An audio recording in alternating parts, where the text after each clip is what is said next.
안녕하세요. 교육 시작하겠습니다. 제 소개 먼저 하고 시작할게요. 저는 중앙도서관 학술정보 서비스팀에서 근무하고 있는 임보람이라고 합니다. 반갑습니다. 지금부터 약 1시간 동안 해외학술지 등재정보의 이해라는 제목으로 과학기술 분야를 중심으로 교육을 할 거고요. 오늘 교육 내용은 여러분들께 먼저 인용색인과 인용의 개념, 이런 학술지 등재의 개념, 이런 것들을 먼저 들어가며 해서 설명을 드리고, 그 다음에 현재 교육할 내용 중에 하나인 SCIE, SSCI, ANHCI 등재 정보에 대해서 교육을 할 겁니다. 이번 절에서 이제 이거에 대한 개요와 등재 저널 확인 방법, 그리고 수록 논문 검색 방법, 이런 것들을 안내를 해 드릴 거고요. 여러분들이 연구 진행하시면서 JCR 임팩트 팩터 이런 거 많이 들어보셨을 텐데, 이 JCR 임팩트 팩터가 어떻게 계산이 되고, 그리고 어떻게 검색을 하실 수 있는지에 대해서 교육을 할 겁니다. 그리고 요새 과학기술 분야에서는 순수 임팩트 팩터보다는 mRNIF라는 또 다른 평가 지표를 많이 활용하는 추세인데요. 이 mRNIF라는 것도 임팩트 팩터를 가지고 어떻게 가공하여 계산할 수 있는지를 설명을 드리도록 하겠습니다. 그리고 등재 정보의 이해 중에 두 번째로서 스코퍼스 등재 정보 중에 이제 스코퍼스의 개요와 스코퍼스 DB 이용 방법, 그리고 스코퍼스 등재 저널 확인 방법과 수록 논문 검색 확인 방법을 안내를 해 드리고요. 이 스코퍼스 DB에서 계산되는 수치인 SJR, SNIP, 사이트 스코어를 중심으로 설명을 드리도록 하겠습니다. 마지막으로 이 교육과 관련해서 참고할 수 있는 사이트 몇 가지 안내해 드리고 교육을 마칠 텐데요. 오늘 교육 내용이 이제 지금 뒤에서 보시는 것처럼 촬영이 돼서 당연히 화면이랑 저만 찍힐 텐데요. 나중에 유튜브에 올라갈 거니까 질문은 교육이 끝난 다음에 한꺼번에 해주시면 감사하겠습니다. 그리고 교육이 끝나고 나가실 때 여러분들 교육자료에 들어있는 설문지를 그 접수대에 제출하고 가주시면 감사하겠습니다. 여러분들이 프로젝트 계획서를 작성하거나 연구 과제를 쓰거나 아니면 연구 과제 결과 보고서를 쓰거나 아니면 평가를 받거나 이런 여러 가지 이 상황들에서 여러분들이 국제 저명학술지, SCI 학술지, SSCI급 이런 단어들을 많이 접하셨을 겁니다. 근데 이런 단어들을 이제 그냥 여러분들이 신청 요강이나 이제 연구과제 결과 보고서 이런 데서만 보셨을 텐데, 이거에 대한 개념을 이제 연구 초반에 확보를 하고 시작하시는 게 좋고요. 이 교육은 이 임팩트 팩터나 등재 이런 것들의 개념을 좀 더 기초적인 것부터 자세히 설명을 드리고 교육을 시작할 겁니다. 참고로 이 교육 내용은 등재 정보에 대한 내용을 이제 하나도 모르시더라도 이 교육을 듣고 나시면 어느 정도 평이하게 이해할 수 있는 수준으로 교육 난이도가 맞춰져 있으니까 크게 부담 갖지 않으시고 교육 자료와 화면 함께 보시면서 교육 들으시면 되겠습니다. 일단 여러분들께 인용 색인에 대해서, 개념에 대해서 먼저 설명을 드릴 겁니다. 이 등재 정보의 이해를 하기 위해서는, 등재 정보에 대해서 이해를 하기 위해서는 인용 색인을 먼저 알고 계셔야 되는데요. 한국 문헌정보학 용어사전의 이제 정의를 살펴보면 인용 색인이라는 것은 저자명이나 논문명을 색인으로 해서 그 저작이 다른 어떤 논문에 인용되었는가를 검색하기 위한 색인이라고 정의가 되어 있습니다. 이 교육은 과학기술 분야 교육이기 때문에 제가 과학기술 분야에서 가장 많이 인용된 논문 중에 한 편을 예시로 가져와 봤는데요. 이 논문은 전기공학 분야에서 가장 많이 인용된 논문입니다. 웹 오브 사이언스를 기준으로 2006년도에 발표됐고 한 11년 정도 발표된 지 지났는데 9,880번 정도 인용이 된 논문이고요. 이 논문은 지금 보시는 이런 서시사항을 가지고 있습니다. 이 논문은 당연히 참고 문헌, 레퍼런스 리스트를 가지고 있겠죠. 이 논문이 인용하고 있는 논문, 즉 바꿔 말하면 이 연구가 2006년에 있었는데 그 이전에 있었던 연구들을 인용을 하고 있습니다. 그리고 이 논문이 9,880번 인용이 되었다라고 말씀을 드렸는데, 이 논문을 인용하고 있는 지금 웹 오브 사이언스를 기준으로 본다면 9,880편의 논문이 있겠죠.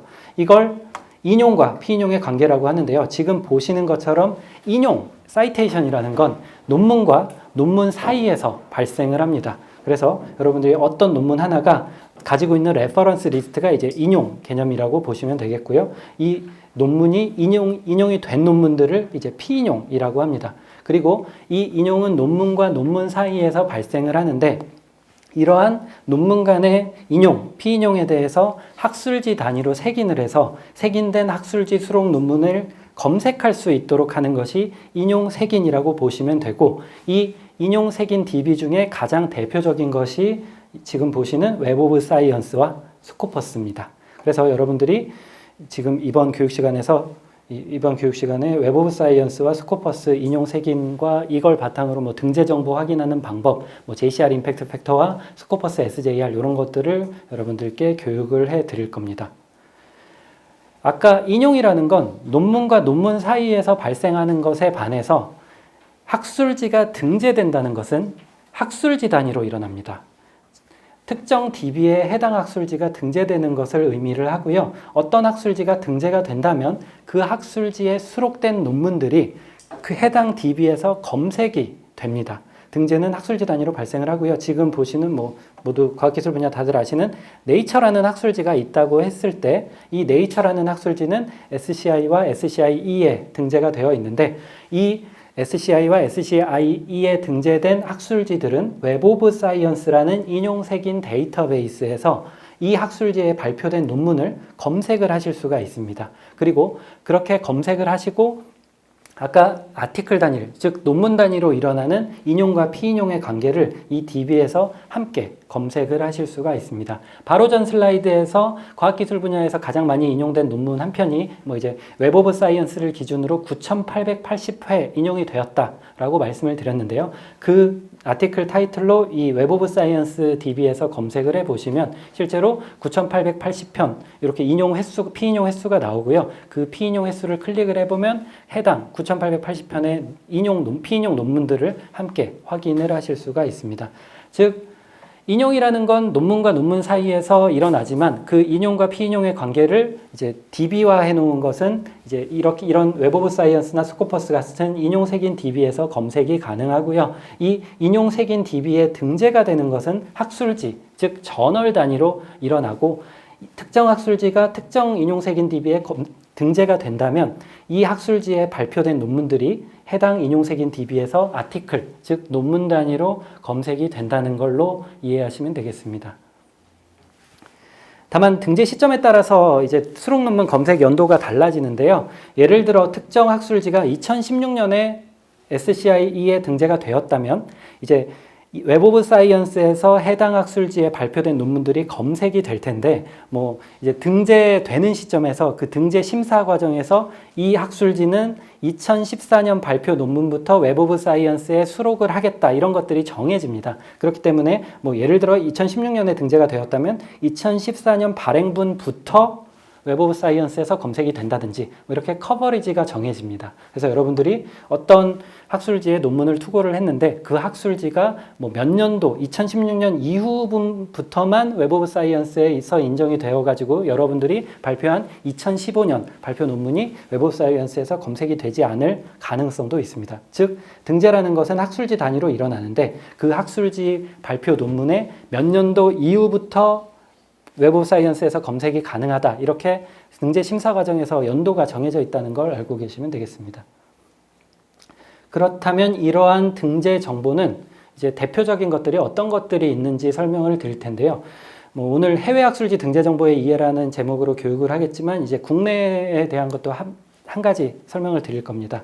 일단 등재 정보 중에 가장 유명하고 학계에서 가장 저명하게 인정이 되는 등재 정보는 역시 SCIE, SSCI, ANHCI라는 등재 정보입니다. 이 등재 정보는 웹 오브 사이언스라는 인용색인 DB에서 검색을 하실 수가 있는데, 이 웹 오브 사이언스라는 이 DB는 클러리베이트 어널리틱스라는 회사에서 주관하고 있는 서비스입니다. 이 클러리베이트 어널리틱스라는 회사는 2016년 12월에 새로 만들어진 회사 이름이고요. 그전에는 톰슨 로이터라는 회사 이름을 가지고 있었습니다.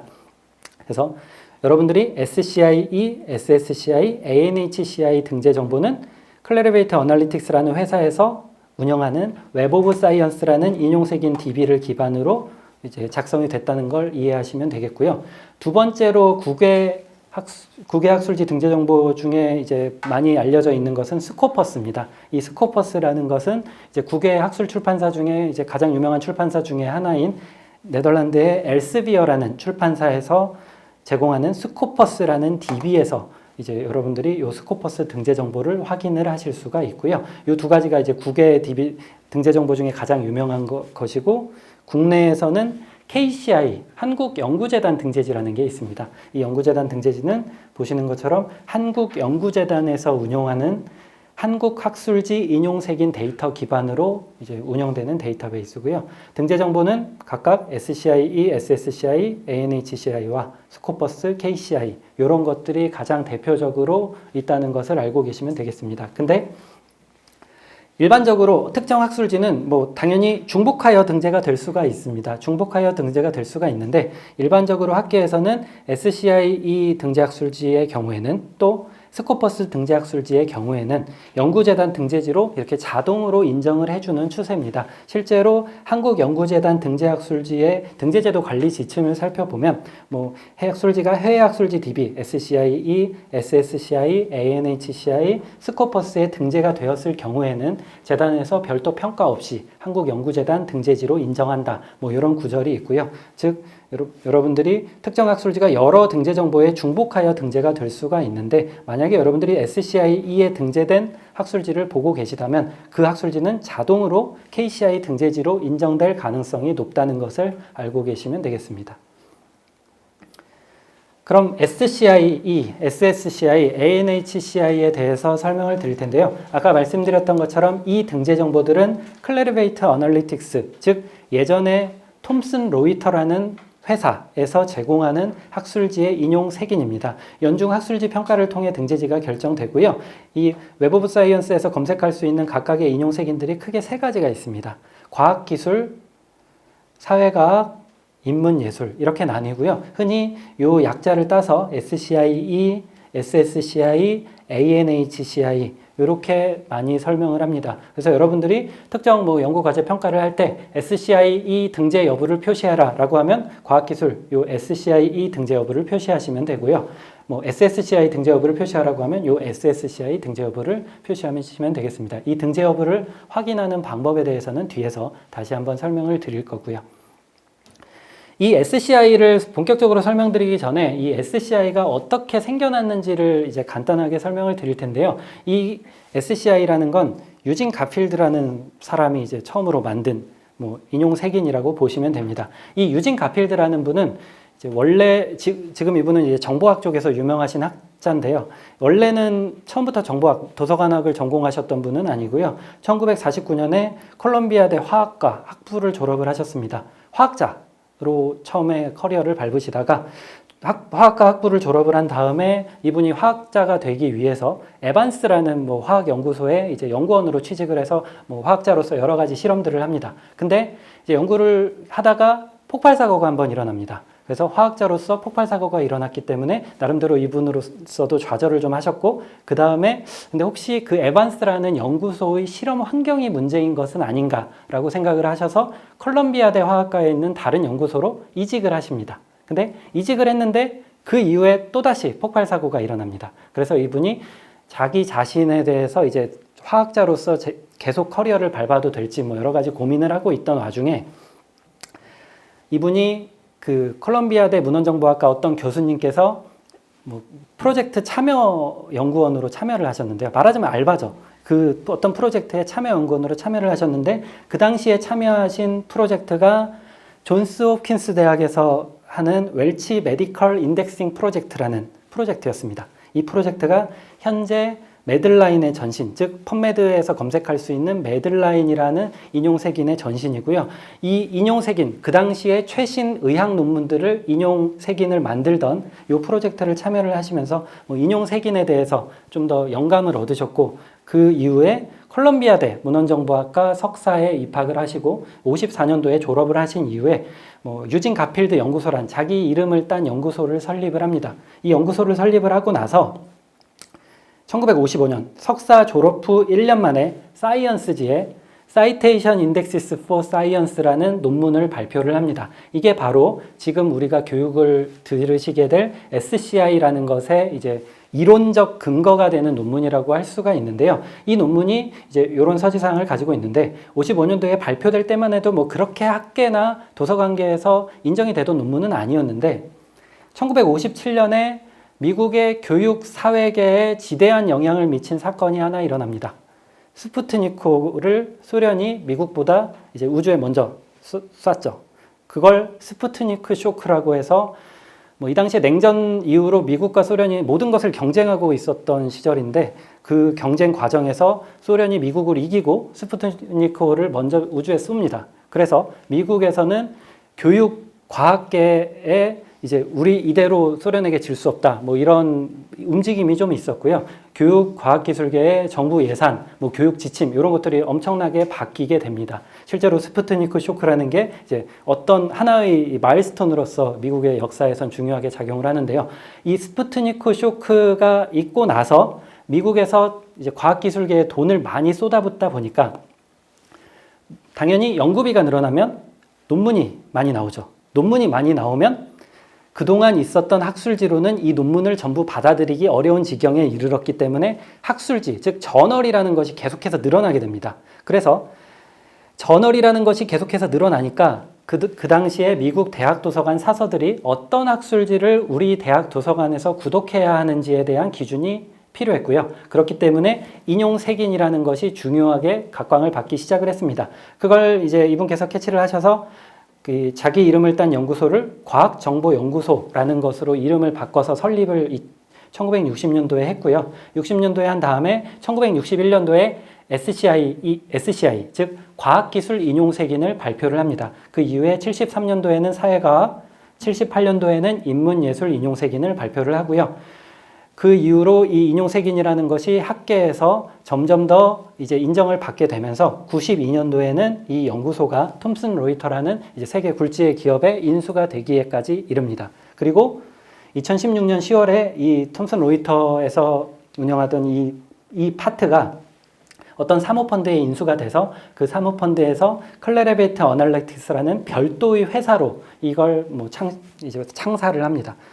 이렇게 SCI가 1961년도에 처음으로 발표가 된 이후로 지금 한 5, 60년 정도가 지났는데 이 SCI가 우리나라 그리고 전 세계 학계에 어떻게 영향을 미치고 여러분들이 과학기술 연구자로서 연구를 하실 때 어떻게 여러분들의 연구 과정에 영향을 미치시게 되는지를 하나하나 뭐 여러 가지 케이스로 보여드릴 텐데요. 일단 대학원, 여기 계신 분들은 가장 많은 신분이 대학원생입니다. 대학원생은 졸업을 하고 싶으시겠죠. 졸업 과정에서 대학원 학칙, 일단 우리 대학의 대학원 학칙을 살펴보면 제29조 학위의 수여 및 종별, 여기 1항을 보시면 이제 앞에 뭐 구술심사나 이런 것들이 있고 그 뒤쪽에 다만 박사학위 과정의 경우 논문의 학술지 게재를 학위 수여 요건, 즉 졸업 요건으로 할 수 있으며 이에 대한 세부 사항은 따로 정한다. 이렇게 되어 있는 것을 보실 수가 있는데요. 여기서 말하는 따로 정한다라는 건 이건 대학원 전체의 학칙이기 때문에 학과, 전공별로 정한다는 의미입니다. 뭐 사전 신청자 신청 소속을 쭉 살펴보니까 이제 약학과 분들이 좀 많이 계셨는데요. 약학과의 경우에는 이제 내규에서 제10조 졸업 자격 기준이라는 게 있습니다. 이거 약학과 홈페이지 가면 다운받으실 수 있는데요. 뭐 1번의 석사학위 취득 예정자로는 뭐 포스터 발표를 하고 국내외 SCI 2급 학술지에 한 편 이상 투고를 해야 한다. 이렇게 되어 있고요. 박사학위 취득 예정자의 경우에는 제1저자로 SCI 2급 상위 15% 이내의 학술지에 한 편 이상 또는 상위 50% 이내의 학술지에 2편 이상 게재를 해야 한다. 이런 자격 기준이 있는 것을 아실 수가 있습니다. 지금 여기서 나오는 SCI 2급, 뭐 SCI급 상위 15% 이런 것들이 뒤에서 나올 SCI 등재 여부 확인 방법과 JCR 임팩트 팩터 상위 비율 확인하는 방법 이런 것들과 관련이 있습니다. 그리고 수학과의 내규를 살펴보면 박사학위 과정 학생은 재학 중에 연구재단 등재지 이상의 학술지에 한 편 이상의 논문을 주저자로 발표해야 한다. 이런 게 이제 제13조 2 재학 중 논문 발표에 나와 있는 것을 아실 수가 있는데요. 여기서 말하는 연구재단 등재지 이상이라고 하면 아까 제가 교육자료에서 보여드렸던 세 가지 등재 정보 중에 연구재단, 스코퍼스, SCIE 이렇게 설명드렸었는데 연구재단 이상이라고 하면 보통 스코퍼스와 SCIE를 말을 합니다. 그래서 여러분들이 이 등재지를 이렇게 제출을 하셔야 된다는 것을 아실 수가 있고요. 지금은 제가 뭐 시간 관계상 이제 가장 많이 신청하신 분들의 학과 내규를 가지고 설명을 드렸는데 여러분들 이제 학과나 전공에 따라서 내규나 지침이 있을 수가 있습니다. 그 개재 요건이나 졸업 요건에 대해서는 이제 대학원이나 학과에 문의를 하시면 되겠고요. 여러분들이 졸업을 하실 무렵이나 졸업을 하고 나서 뭐 여러 가지 사업들, 과제 이런 것들을 지원을 하실 텐데요.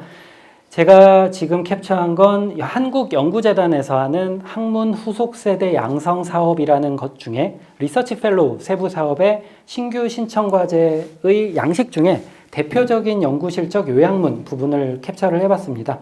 보시면 대표적인 연구 실적을 이제 요약해서 제출하라고 되어 있는데 SCI 등재 여부, 스코퍼스 등재 여부, 그리고 임팩트 팩터 및 논문의 피인용 횟수, 그리고 피인용 횟수, 스코퍼스 이런 것들을 입력하라고 하는 것을 아실 수가 있습니다. 그리고 그 보통 이렇게 임팩트 팩터나 등재 여부를 표시를 할 때는 이 아래쪽에 어떤 기준으로 제시를 하라고 되어 있습니다. 지금 요 사업 같은 경우에는 뭐 등재 여부를 임팩트 팩터는 JCR 2015를 기준으로, 피인용 횟수는 웹 오브 사이언스를 기준으로 작성하라고 되어 있습니다.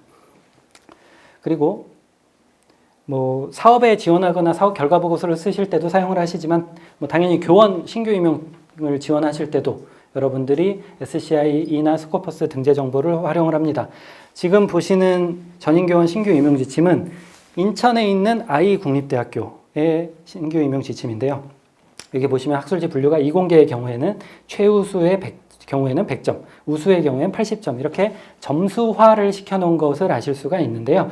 여기 보시면 이 최우수, 우수 보통 이런 등급이라고 하는 것은 아래쪽에 주석으로 이 JCR 임팩트 팩터 등을 반영하여 학과별로 등급을 결정한다 이렇게 되어 있습니다. 여기서 말하는 JCR 임팩트 팩터라는 것이 뒤에서 보여드릴 이제 JCR이라는 DB에서 특정 학술지 주제별로 임팩트 팩터 상위 비율 이런 것들을 확인하는 방법과 관련이 있다고 할 수 있겠고요. 두 번째로 보여드리는 건 서울과 수원에 캠퍼스가 있는 S대학교의 전인교원 신규 초빙 요강을 캡처를 했는데요. 뭐 인문사회계의 경우에는 뭐 이 환산율을 2배로 제시하고 이학, 공학, 의학 경우에는 1.5배, 뭐 주저자의 경우에는 뭐 몇 배 이런 자세한 산식을 여러분들이 지원하는 대학이나 연구원에 따라서 뭐 이렇게 표시를 한다는 것을 아실 수가 있습니다. 그리고 대학뿐만 아니라 대학에 이제 교원 임용할 때도 당연히 쓰고요. 임용되고 나면 끝이 아니죠. 교수님들께서는 이제 특정 기간에 따라서 계속해서 재임용 평가를 받으십니다. 테뉴어를 받으시기 전까지. 그렇다면 지금 이 교원 평가가 어떻게 이루어지는지를 서대문구에 있는 이 여대를 가지고 예시를 설명을 드리면 이 대학 같은 경우에는 학술지 등급을 500점부터 한 30점까지 이렇게 쭉 등급을 나눴고 이 비고란을 보시면 임팩트 팩터 기준 상위 몇 %, 임팩트 팩터 기준 뭐 상위 50% 이런 것들을 자세하게 제시한다는 것을 알 수가 있습니다. 여기서 말하는 임팩트 팩터라는 것이 뒤에서 설명드릴 JCR이라는 DB에서 검색을 할 수 있다는 걸 알고 계시면 되겠고요. 그 다음에 대학뿐만 아니라 정부 출연 연구기관에 여러분들이 만약에 연구원으로 지원을 하신다면 그때도 마찬가지입니다. 연구원 채용 공고를 제가 몇 가지를 capture를 해봤는데요. 이 왼쪽에 있는 연구원은 이제 대전에 있는 생명공학에 대해서 연구하는 연구원의 채용 공고인데 이 JCR 임팩트 팩터를 아예 대사생화학 분야의 경우에는 임팩트 팩터 10 이상인 학술지에 한 편 이상 발표를 해야만 지원 자격이 된다는 것을 알 수가 있고요.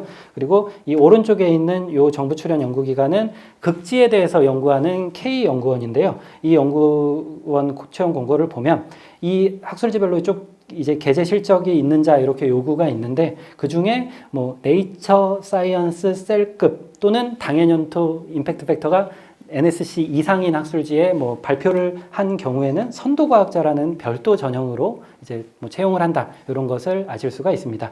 지금 뭐 대학이나 뭐 여러분들 졸업부터 대학 교원 임용, 교원 평가 그리고 정부 출연 연구기관 채용 공고들을 쭉 캡처를 해서 보여드렸는데요. 아까 보셨던 것처럼 이렇게 SCIE라는 것이 학계에서 활용되고 있는 것을 아실 수가 있습니다. 그렇다면 이거에 대한 개념을 이제 설명을 드릴 텐데요.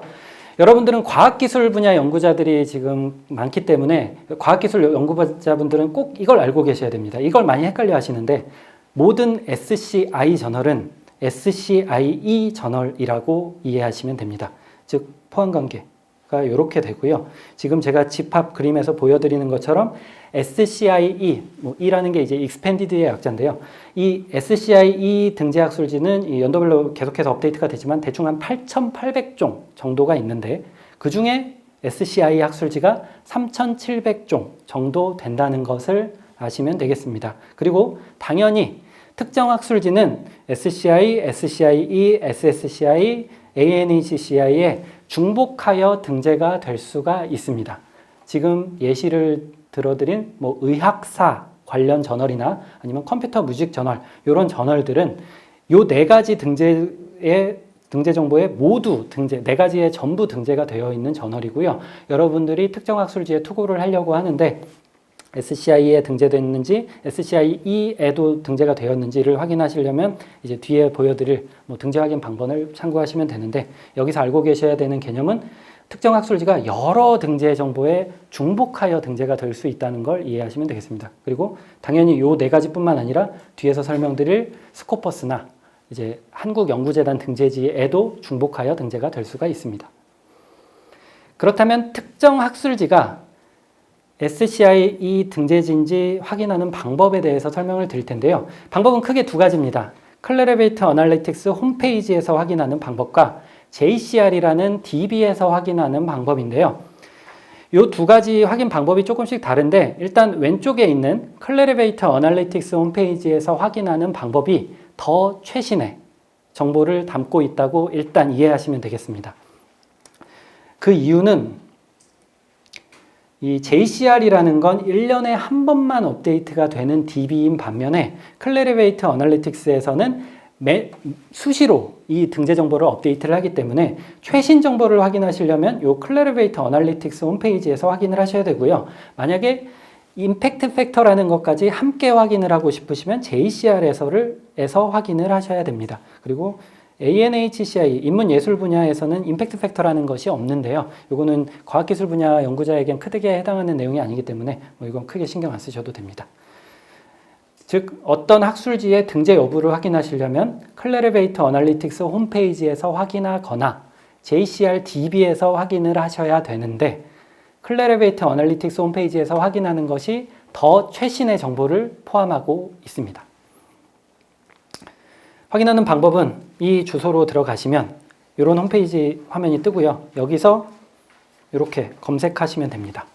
근데 여기서 검색을 하실 때 여러분들이 저널 약어로 검색을 하시거나 여러 가지 상황들이 있을 수 있기 때문에 가급적이면 ISSN, 모든 학술지들은 ISSN이라는 고유 번호를 가지고 있는데요. 그 ISSN으로 검색할 걸 권장을 드립니다. 그래서 검색을 했을 때 검색 결과가 이렇게 나오면 검색 결과 아래쪽에 있는 커버리지라는 걸 클릭을 해보시면 이 학술지가 지금 예시로 든 미드와이퍼리라는 이 학술지 같은 경우에는 SCIE와 SSCI에 같이 등재가 되어 있다는 것을 아실 수가 있습니다. 즉 특정 학술지의 등재 여부 확인하시려면 이 주소 들어오셔서 ISSN으로 검색하시고 검색 결과에서 커버리지 클릭하셔서 등재 여부 확인하시면 되겠습니다. 그럼 JCR에서 확인하는 방법을 두 번째로 안내를 해드릴 텐데요. 이 JCR이라는 건 유료 데이터베이스이기 때문에 꼭 도서관 홈페이지를 통하셔서 들어오셔야 됩니다. 도서관 홈페이지 전자자료 데이터베이스로 들어오셔서 JCR URL을 클릭을 하시면 이런 화면이 나옵니다. 이 화면에서 왼쪽 위에 있는 마스터 서치에서 저널명이나 ISSN으로 검색을 하시면 그 저널명이 자동 완성이 되거든요. 그 자동 완성되는 저널명을 클릭을 하면 예를 들어 네이처 이렇게 검색을 하면 네이처 검색 결과로 이동을 하고요. 이 검색 결과에서 여러분들이 연도별 임팩트 팩터를 함께 확인을 하실 수가 있습니다. 이 JCR DB에서 검색 결과가 있다면 그 인용 색인에 등재가 되어 있다고 이해하시면 되고요. 이 임팩트 팩터를 확인하고 싶으시면 이 검색 결과 상세 화면에 있는 이 연도별 임팩트 팩터를 함께 확인을 하실 수가 있습니다. 그렇다면 JCR 임팩트 팩터가 뭔지 설명을 드릴 텐데요. 임팩트 팩터라는 건 간단하게 말하면 저널의 영향력을 수치화 한 것이라고 이해하시면 되겠습니다. 이 저널의 영향력이라는 것을 근데 어떻게 수치화를 했냐면 최근 2년 발표 논문의 당해년도 피인용 횟수를 평균을 낸 수치입니다. 지금 보시는 것처럼 2016년 임팩트 팩터는 어떤 저널의 2016년 임팩트 팩터는 2014년, 15년에 그 저널에 수록된 즉 발표된 논문 수 분의 그 2016년에 다른 저널 논문에 인용된 횟수를 이제 분모 분자로 이렇게 나눠서 계산을 했는데요. 하나 예시로 설명을 드리면 어떤 A라는 저널이 2014년에 15편, 2015년에 27편 논문이 발표가 됐고 2016년에 각각 9회, 18회 이렇게 인용이 되었다면 이 저널의 임팩트 팩터는 0.628 이렇게 계산이 됩니다. 근데 여러분들이 이 수치를 계산하는 방법을 굳이 연구자 수준에서 아실 필요는 없는데 나중에 혹시 저널 에디터나 EIC나 그 에디토리얼 세크리터리 편집 간사 같은 편집국 역할을 하시게 된다면 요 산식은 알고 계시면 좋고요. 만약 그냥 연구만 진행을 하신다면 대충 이런 식으로 이 수치가 계산이 된다는 것만 이해를 하시고 이 JCR 임팩트 팩터라는 것을 검색하시려면 JCR이라는 DB에서 검색을 하면 된다는 것을 알고 계시면 되겠습니다. 또 추가적으로 지금 보시면 이 수치라는 것이 연도별 논문 수와 연도별 인용 횟수를 기반으로 두고 있기 때문에 당연히 연도별로 임팩트 팩터라는 것은 달라집니다. 어떻게 달라지는지 뒤에서 또 설명드리겠습니다. 네, 그리고 당연히 이제 1년치 인용 횟수가 모이려면 최소 1년이 걸리겠죠. 그래서 임팩트 팩터는 1년에 한 번 업데이트가 되고요. 보통 매해 6월에서 7월에 업데이트가 됩니다. 뒤에서 또 설명드리겠습니다. 그렇다면 임팩트 팩터를 확인하는 방법은 오로지 JCR이라는 데이터베이스에서만 확인을 하실 수가 있습니다. 그리고 JCR 임팩트 팩터는 매해 업데이트가 된다고 설명을 드렸는데요. 이 JCR 임팩트 팩터는 2017년 10월 현재 2016년 에디션이 가장 최신의 JCR 임팩트 팩터입니다. 이 JCR이라는 DB에서 여러 가지 수치들을 확인하실 수가 있는데요. 어떤 수치들을 확인하실 수 있는지는 교육 자료를 한번 살펴보시면 되겠고, 여러분들은 과학기술 분야 연구자들이 많기 때문에 크게 해당이 되진 않지만 ANHCI 등재학술지의 경우에는 임팩트 팩터를 계산하지 않으므로 ANHCI의 임팩트 팩터라는 건 없다는 걸 알고 계시면 되겠습니다. 즉, 임팩트 팩터라는 건 SCIE 등재학술지와 SSCI 등재학술지만을 가지고 계산이 됩니다. 그 밖에 이제 분야에 따라서 아이겐 팩터나 아티클 인플루언스 스코어 이런 것들을 이제 평가에 활용하는 분야도 있는데요. 이건 필요하신 분야에 따라서 참고를 하시면 되겠습니다. 그래서 임팩트 팩터를 특정 저널 단위로 이렇게 여러분들이 검색을 해보시면, 예를 들어 네이처라는 학술지를 JCR DB에서 검색을 하면 이렇게 검색 결과가 나옵니다. 사이언스도 마찬가지고요. 보시면 지금 네이처 학술지 같은 경우에는 2015년도에는 임팩트 팩터가 38.138 정도였는데 2016년도에는 한 40.137 이렇게 조금 오르기도 하고 연도에 따라서 좀 내려가기도 합니다. 그해 이제 평가 기준이 되는 2개 연도의 논문의 피인용 횟수가 어떠냐에 따라서 이 인용 횟수가 달라지기도 하는데요. 이걸 강조해서 설명드리는 이유는 여러분들이 어떤 연구 성과를 평가를 받으실 때, 예를 들어 여러분들이 2014년 임팩트 팩터 41.4를 보고 네이처에 투고를 하셔서 억셉이 됐는데, 평가를 받을 때는 2016년 임팩트 팩터 40.137로 평가를 받으시게 될 수도 있습니다. 그리고 평가를 하는 기관, 예를 들면 대학의 연구처나 산단 이런 데나 아니면 정출연의 연구사업부 이런 데서도 이 연도별로 임팩트 팩터가 달라진다는 것을 알고 있기 때문에, 예를 들어 여러분들이 연구과제 성과 평가를 제출을 할 때도 2015년 임팩트 팩터를 기준으로 임팩트 팩터를 입력하십시오. 이렇게 기준이 쓰여 있습니다. 그리고 그 평가하는 주체에 따라서는 임팩트 팩터가 이렇게 좀 달라지는 것 때문에 이제 연구자가 유리할 수도 있고 불리할 수 있다는 것을 알고 있기 때문에 최근 3년 중에 가장 유리한 임팩트 팩터를 쓰십시오. 이렇게 기준을 제시하기도 합니다. 그건 여러분들이 평가를 어디서 어떻게 받으시냐에 따라 조금씩 다른데, 여러분들이 이 화면에서 알고 계셔야 될 건 임팩트 팩터라는 건 연도별로 달라질 수 있다는 것. 그게 가장 중요하다고 할 수 있겠습니다. 그리고 이 달라지는 임팩트 팩터는 매년 6, 7월경 JCR에서 업데이트가 됩니다. 지금은 2016년 에디션이 가장 최신 데이터이기 때문에 여기 2016까지만 나와 있는데요. 여기 내년 2018년 6, 7월에 새로 업데이트가 된다면 여기 2017이 하나 더 줄이 추가가 되겠죠. 그러면은 임팩트 팩터가 몇 이상이어야 좋은 저널인지 뭐 이런 거 여쭤보시는 분들이 있는데요. 임팩트 팩터는 저널 내 논문 인용수를 이제 영향력으로 뭐 수치화한 것이기 때문에 절대적인 평가 기준이 될 수는 없습니다. 다만 이제 분야별로 임팩트 팩터라는 것이 이제 평균 임팩트 팩터가 굉장히 달라집니다.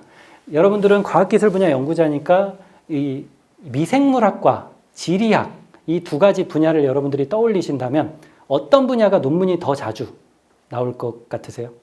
당연히 미생물학이 연구 사이클이 더 짧고 이제 논문이 더 자주 나옵니다. 지리학 같은 경우에는 이제 뭐 지각변동 뭐 이런 걸 다루기 때문에 논문이 나오는 그 사이클 자체가 길기 때문에 뭐 10년 이렇게 연구하는 장기 연구가 많기 때문에 당연히 미생물학 쪽보다는 지리학 쪽의 임팩트 팩터가 낮을 수밖에 없습니다. 그것을 예시로 설명을 드리면 지금 셀 바이올로지 같은 경우에는 184종의 저널에서 26,000편 정도의 논문이 나왔고 임팩트 팩터 평균이 5.7 정도인데 뭐 수학 분야에서는 312종의 저널에서 24,000편 정도의 논문이 나왔기 때문에 또 평균 임팩트 팩터가 0.741 정도밖에 안 됩니다.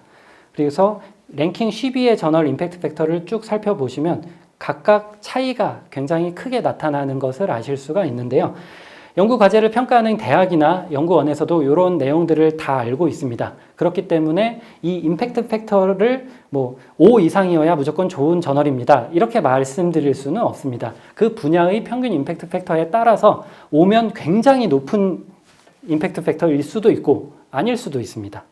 그렇기 때문에 여러분들이 임팩트 팩터라는 것은 저널 내 논문을 영향력으로 수치화한 것이기 때문에 분야별로 굉장히 스케일 자체가 달라질 수 있다는 걸 꼭 알고 계셔야 되고요. 이 분야별 평균 임팩트 팩터가 다른 문제 때문에 뒤에서 나올 저널 주제별 순위나 비율 또는 mRNIF라는 별도의 수치를 가지고 요새는 평가를 많이 하는 추세가 있습니다. 그렇다면 특정 저널의 임팩트 팩터 순위와 비율을 확인을 하시려면 JCR에서 DB 검색하신 다음에 JCR DB에서 해당 저널을 검색하신 다음에 아래쪽으로 쭉 내려보시면 소스 데이터 랭크 뭐 여러 가지 이제 탭들이 있는데요. 그 중에 랭크를 클릭하시면 특정 이 저널이 여러 주제 분야에 속해 있다면 각각의 저널 주제별 순위가 나옵니다. 보시면 뭐 대충 백분율 계산하는 건 다들 아실 거고 예를 들어 지금 제가 예시로 보여드리는 건 나노레터스라는 학술지인데요. 이 학술지 같은 경우에는 총 6개 주제 분야에 이제 속해 있는데 이 중에 이제 Material Science Multidisciplinary 이 주제 분야에서는 상위 4.95%고 뭐 다른 데서는 6.62, 4.79 이렇게 그 주제 분야별 순위가 각각 달라질 수 있다는 걸 알고 계셔야 되겠습니다. 즉 특정 학술지는 여러 주제 분야에 중복하여 이렇게 속해 있을 수가 있는데 만약에 주제별 순위, 비율을 제출하라고 한다면 보통은 이 중에 가장 유리한 걸 제출하라고 합니다. 그래서 만약에 여러분들이 이 학술지를 가지고 이 학술지에 게재된 논문을 가지고 평가를 받으시게 된다면 뭐 4.79% 요걸 보통 제출을 하시게 되겠죠. 이런 식으로 여러분들이 특정 저널의 순위, 비율을 특정 저널을 가지고 찾으시려면 JCR에서 저널을 검색하신 다음에 랭크 탭을 클릭하시면 되겠습니다. 그렇다면 특정 주제 분야의 저널들의 순위를 확인하시려면 JCR DB에서 Categories by, 아까는 Journals by Rank라는 탭이 디폴트로 선택이 되어 있었는데 Categories by Rank를 클릭을 해보시면 여기 나오는 건 저널명이 아니라 카테고리, 즉 주제명입니다. 이 주제명들이 쭉 나오는데 그 중에 여러분들이 확인하고자 하는 주제명의 저널 종수 숫자를 클릭을 하시면 해당 주제의 저널 임팩트 팩터 순위별 목록을 확인하실 수가 있고요. 이 바이오케미스트리 앤 몰레큘러 바이올로지 이 주제 분야의 290종의 저널에 가장 임팩트 팩터가 높은 것은 지금 이 저널이죠. 이런 식으로 주제 분야별로 임팩트 팩터 순위별 목록을 확인을 하실 수가 있고요. 이 주제명을 클릭을 하신다면 예를 들어 약학 요걸 클릭을 하신다면 이 Pharmacology and Pharmacy에 해당하는 주제 분야는 어떤 주제 분야인지 즉 해당 주제의 스콥과 임팩트 팩터 순위별 목록을 함께 확인을 하실 수가 있습니다. 그렇다면 아까 mRNF 잠깐 말로만 설명드렸었는데 이 mRNF 뭐 한글로 하면 표준화된 순위 보정 영향력 지수 뭐 이렇게 되어 있는데요. 이건 Modified Rank Normalized Impact Factor 뭐 이런 약자를 가지고 있습니다. 이 수치는 뭐 이게 어떻게 계산되는지 여러분들이 자세하게 이해하실 필요는 없는데 그 분야, 예를 들어 약학이면 그 분야에서 가장 임팩트 팩터가 높은 학술지는 100이라는 수치를 가집니다. 그리고 그 분야에서 가장 낮은 임팩트 팩터를 가지는 학술지는 0입니다. 그래서 이걸 기반으로 계산이 되는 수치인데요. 대략 이런 산식을 가지고 있습니다. 여러분들이 연구 과제나 뭐 이런 평가를 받으실 때 mRNF를 입력하라고 되어 있다면 보통 이 개념과 산식 이런 것들을 같이 제시를 해줍니다. 그래서 여러분들이 mRNF를 계산하는 방법은 이렇게 되어 있는데요. 예를 들어 간호학 분야에 있는 Nursing Science Quarterly라는 이 학술지는 간호학 분야에 114종의 학술지가 있는데 그 중에 임팩트 팩터를 기준으로 이제 JCR 2016년 에디션을 기준으로 102위에 해당을 합니다. 이 102위에 해당을 하니까 뭐 이런 식으로 지금 이 N과 R에 각각 수치를 넣어서 계산을 해보면 10.619 뭐 이렇게 쭉 계산이 되는데요. 이 수치가 바로 요 학술지의 mRNF라고 이해하시면 되겠습니다. 여러분들이 만약에 과제 평가나 뭐 이런 걸 받으실 때 mRNF를 입력하라고 되어 있다면 이 산식이나 아니면 여러분들 그 평가 요강 이런 데 써 있는 산식을 바탕으로 mRNF를 임팩트 팩터의 주제별 순위 확인하는 방법 아까 배우셨죠? 그걸 가지고 계산을 하셔서 입력을 하시면 되겠습니다. 그리고 임팩트 팩터 리스트를 엑셀 파일로 저장하는 방법은 JCR 검색 화면에서 오른쪽 위에 있는 다운로드 모양 아이콘 누르시고 XLS 버튼 누르면 엑셀로 받아집니다. 이건 뭐 어렵진 않고요. 지금 보고 있는 화면이 엑셀로 저장이 됩니다. JCR 임팩트 팩터는 연간 1회, 보통 6월에서 7월경에 업데이트가 되고요. 이제 연도별로 임팩트 팩터가 바뀐다는 것을 알고 있기 때문에 지금 제가 캡처를 한 건 BK21 플러스의 평가 요강인데요.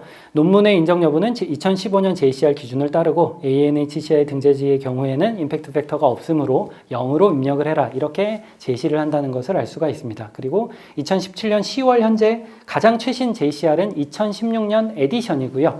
이 수치는 6, 7월에 주로 이제 매년 한 번씩 업데이트가 되는데 한 번 업데이트가 되고 나서 완전히 끝나는 것은 아니고요. 9월에서 10월까지 계속해서 업데이트를 합니다. 그러니까 뭐 빠진 데이터를 뭐 넣거나 뭐 추가를 하거나 뭐 이런 과정들이 이제 소소하게 일어나고요. 9월, 10월 경우에 컴플리트가 됩니다. 지금 우리가 보고 있는 JCR 2016년 에디션은 9월 9일자로 컴플리트가 됐습니다. 그래서 이제 최종 버전이라고 이해하시면 되겠고요. 그렇다면 지금까지는 학술지의 등재 여부와 해당 학술지의 JCR 임팩트 팩터 그리고 주제별 순위 이런 것들을 확인하는 방법을 안내를 해드렸는데요. 그렇다면 그 학술지에 발표된 논문만, 즉 바꿔 말하면 그 학계에서 어느 정도 인정을 받고 있는 학술지에 발표된 논문만 검색하는 방법은 웹 오브 사이언스라는 DB에서 검색을 하시면 됩니다. 이 웹 오브 사이언스라는 것도 결국은 데이터베이스이기 때문에 도서관 홈페이지의 전자자료 데이터베이스를 통해서 웹 오브 사이언스에 들어가셔서 검색을 하시면 되겠습니다. 여기서 여러분들이 SCIE, SSCI, ANHCI 즉 과학기술, 사회과학, 인문예술, 인용색인 DB에 등재된 학술지에 발표된 논문을 검색하실 수가 있는데요. 만약에 여러분들이 과학기술 분야만 검색을 하고 싶으시면 아래쪽 추가 설정을 클릭을 하시면 이렇게 검색 범위를 지정을 하실 수가 있고요. 예를 들어 과학기술만 검색하고 싶으시면 이 두 가지를 체크 해제한 다음에 검색을 하시면 되겠습니다. 지금까지는 웹 오브 사이언스 인용색인 DB를 바탕으로 계산이 되는 SCIE 등재 정보와 그걸 가지고 이제 계산이 되는 JCR 임팩트 팩터 이런 것들을 설명을 드렸는데요. 다음으로 설명드릴 내용은 엘스비어에서 제공하는 스코퍼스라는 인용색인 DB를 설명을 드리겠습니다. 스코퍼스 인용색인 DB와 이제 웹 오브 사이언스 인용색인 DB의 가장 큰 차이점은 인용색인을 주제 분야별로 각각 분리했느냐 안 했느냐의 차이가 있습니다. 아까 SCIE, SSCI, ANHCI에서 설명드린 것처럼 웹 오브 사이언스 인용색인 DB는 총 3가지 분야의 등재 정보를 포함하고 있는데 스코퍼스는 이 모든 것들이 스코퍼스라는 라는 등재 정보에 포함이 되어 있습니다. 그래서 그냥 뭉뚱그려서 다 들어가 있다고 이해하시면 되겠고요. 그렇기 때문에 당연히 종수가 더 많습니다. 스코퍼스에는 뭐 한 2천 종의 저널이 이제 한꺼번에 들어가 있고요. 각각 과학기술, 의학, 사회과학, 예술, 인문학 분야의 등재지들이 모두 들어가 있다고 이해하시면 되겠습니다. 뭐 웹 오브 사이언스와 마찬가지로 연중 학술지 평가를 통해 등재지가 결정이 되고요. 스코퍼스 DB는 웹 오브 사이언스 DB와 다르게 우리 대학에서는 2017년 1학기부로 기관 구독이라는 것을 중단을 했기 때문에 여러분들이 스코퍼스 DB를 이용을 하시려면 국가 라이센스라는 별도의 방법을 통해서 이 DB를 이용하셔야 됩니다. 간단하게 말하면 리스를 통해서 이용을 하셔야 되는 거고요. 리스 개인회원 가입하신 다음에 자료 신청 권한을 소속기관 이용자로 입력하시고 그 다음에 소속기관을 이화여자 대학교 도서관으로 입력하신 다음에 도서관 홈페이지에 있는 데이터베이스에서 스코퍼스 링크를 통해서 들어오시면 되는데 이 이용 가능 시간이 오후 4시부터 다음날 오전 9시 한국 기준으로 이 시간에만 이용을 하실 수가 있습니다. 이 기관 구독이라는 걸 중단을 했기 때문에 이제 국가에서 기관 구독을 할 수 없는 대학들에 대해서 이렇게 열어주는 일종의 뭐 국가 지원 서비스라고 이해하시면 되는데요. 이 국가 지원 서비스이기 때문에 리스를 통해서만 이용을 하실 수가 있습니다. 네, 대충 이런 방법을 거치셔서 이용을 하시면 되고요. 자세하게 보여드리면 일단 도서관 홈페이지에 있는 스코퍼스 URL을 통해서 들어가시고요. 그 다음에 여기 클릭하시면 이 화면이 뜹니다. 이 화면에서 오후 4시가 됐는지 확인하시고 리스 로그인을 하시고 스코퍼스 이 링크를 통해서 들어가시면 이 화면이 뜹니다. 만약에 오후 4시부터 다음날 오전 8시가 아니라면 이 화면이 뜨지 않고 뭐 접속 가능 시간이 아닙니다. 이렇게 나오고요. 그러면 이제 오후 4시가 되기를 기다리셨다가 이렇게 이용을 하시면 되겠습니다. 요게 바로 스코퍼스 DB 화면이고요. 이 DB 화면에서 등재 저널 여부와 수록 논문을 검색하실 수가 있는데요. 요 화면에서 일단 두 번째 탭 소스 여기를 클릭을 하시면 특정 학술지의 등재 여부를 확인하거나 스코퍼스 등재 저널의 리스트를 확인하실 수가 있습니다. 서치 부분을 클릭하시면 반대로 학술지가 아니라 이제 아티클 단위로 수록 논문을 검색을 하실 수가 있습니다. 그렇지만 이제 과학기술 연구자들의 경우에는 아직까지는 이제 스코퍼스보다는 웹 오브 사이언스 등재 저널을 좀 더 인정해주는 경향이 있기 때문에 분야마다 조금씩 다르긴 하지만 대체로 그런 경향이 있기 때문에 여러분들이 이제 웹 오브 사이언스를 좀 더 많이 활용을 하시게 될 가능성이 크다고 이해하시면 되겠습니다. 그리고 이제 스코퍼스 등재 확인 화면 제가 네이처라는 걸 예시로 설명을 캡처를 했는데요. 여기서 저널명이나 ISSN으로 검색하시면 이제 검색 화면 상세 화면 나오고요. 네이처 아까 JCR에서도 확인됐었죠. SCIE, 스코퍼스, SCI 모두 등재가 된 저널입니다. 그래서 한 저널이 여러 등재 정보에 중복하여 등재가 될 수 있다는 거 다시 한번 설명드리고요. 그리고 이 JCR 임팩트 팩터 외에 스코퍼스 DB에 있는 피인용 관계를 중심으로 만들어진 SJR, SNIP, 사이트 스코어라는 수치들이 각각 있습니다. 아까 JCR 임팩트 팩터는 제가 산식, 이제 분모 분자 이렇게 보여드렸던 것처럼 최근 2년치 논문의 피인용 평균 내가지고 계산하는 거 보여드렸는데요. 이 임팩트 팩터라는 건 이 논문이 네이처에 인용이 되든 아니면 웹 오브 사이언스에 등재된 다른 학술지에 인용이 되든 똑같이 1로 보는 반면에 SJR은 어떤 저널에 인용이 되었는지에 따라 가중치를 부여를 합니다. 그 분야의 저명한 학술지에 인용이 해서 발표된 논문에 인용이 되었다면 가중치를 주고, 그리고 이 SNIP 같은 경우에는 그 주제 분야에서 이 1이라는 인용 횟수가 굉장히 높은 것인지 아닌지 이런 거에 따라 정규화를 한 다음에 계산이 되는 수치인데요.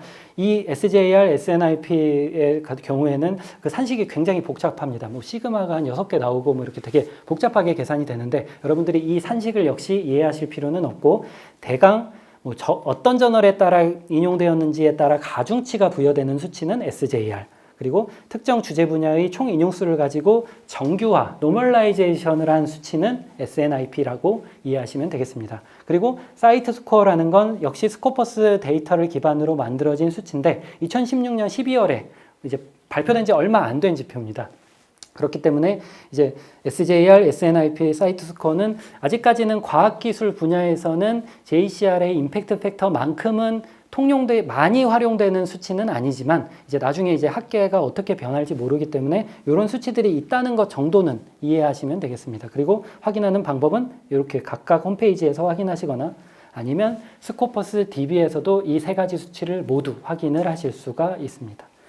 SJR 홈페이지는 이렇게 생겼는데요. 여기서 주제 분야별로 뭐 학술지를 보시거나 아니면 학술지를 뭐 검색창에서 검색을 하시거나 하실 수 있고 당연히 엑셀로도 다운로드 하실 수 있습니다. 그리고 지금 약학 분야의 이 학술지를 예시로 설명을 드리면 이 학술지도 역시 이 학술지 SJR 역시 연도별로 조금씩 변하기 때문에 뭐 초록색은 Q1, 뭐 노란색은 Q2 이런 식으로 총 4가지로 구분을 합니다. 쿼터 개념이고요. Q1이 가장 높고 Q4가 가장 낮은 등급이라고 이해하시면 되겠습니다. 지금까지 보여드린 DB들을 각각 이용을 하시려면 도서관 홈페이지 전자자료 데이터베이스에서 데이터베이스의 URL 아이콘을 클릭하시면 되고요. 오늘 교육 내용을 포함해서 각각 DB별 이용 방법을 구체적으로 확인하고 싶으시면 이 DB 리스트 오른쪽에 있는 매뉴얼 버튼을 클릭하셔서 슬라이드 쉐어를 통해 매뉴얼을 확인하실 수도 있습니다. 오늘 교육한 내용을 요약해드리면 일단 웹 오브 사이언스를 바탕으로 만들어지는 SCIE, SSCI, ANHCI 등재 여부를 확인하시려면 클래리베이터 어널리틱스 홈페이지에서 확인하시는 게 가장 최신의 데이터를 확인할 수 있다고 말씀드렸고요. JCR DB에서도 SCIE 등재학술지 리스트와 SSCI 등재학술지 리스트와 함께 임팩트 팩터도 확인하실 수가 있는데 ANHCI는 임팩트 팩터가 없다고 말씀을 드렸고요.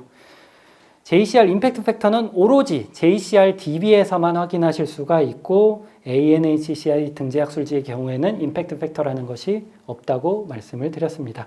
스코퍼스 데이터를 이제 가지고 설명을 드리면 스코퍼스 등재 여부를 확인하시려면 이런 과정을 거치셔서 오후 4시부터 오전 9시 사이에 스코퍼스 DB를 리스를 통해서 이용을 하실 수가 있고요. SJR과 SNIP 수치를 확인하시려면 각각 홈페이지에서 확인하시거나 아니면 스코퍼스 DB에서도 확인을 하실 수가 있다고 설명을 드렸습니다. 그리고 오늘 교육한 내용 이제 뭐 각각 DB별 이용 안내 매뉴얼뿐만 아니라 인용 정보에 대한 주제 가이드가 도서관 홈페이지에 따로 있습니다. 그래서 뭐 등재 여부를 확인하는 방법이 간략하게 블로그 형태로 설명이 되어 있으니까 여러분들이 오늘 교육한 내용이 잘 기억이 안 나시면 이 도서관 홈페이지 전자자료 데이터베이스 이응용 팁에 있는 인용 정보 주제 가이드를 참고를 하시면 되겠습니다. 그리고 오늘 교육은 해외 학술지 등재 정보의 이해를 중심으로 교육을 했는데 만약에 여러분들이 국내 등재 정보 중에 한국연구재단 등재저널 리스트를 확인하고 싶으시다면 이 경로를 통해서 연구재단 홈페이지에 들어오신 다음에 이 아래쪽에 있는 등재 학술지 목록이나 등재 후보 학술지 목록을 엑셀로 다운로드 하실 수 있다는 걸 알고 계시면 되겠습니다. 제가 준비한 교육은 여기까지인데요. 혹시 오늘 교육 내용 중에 질문 있으신가요?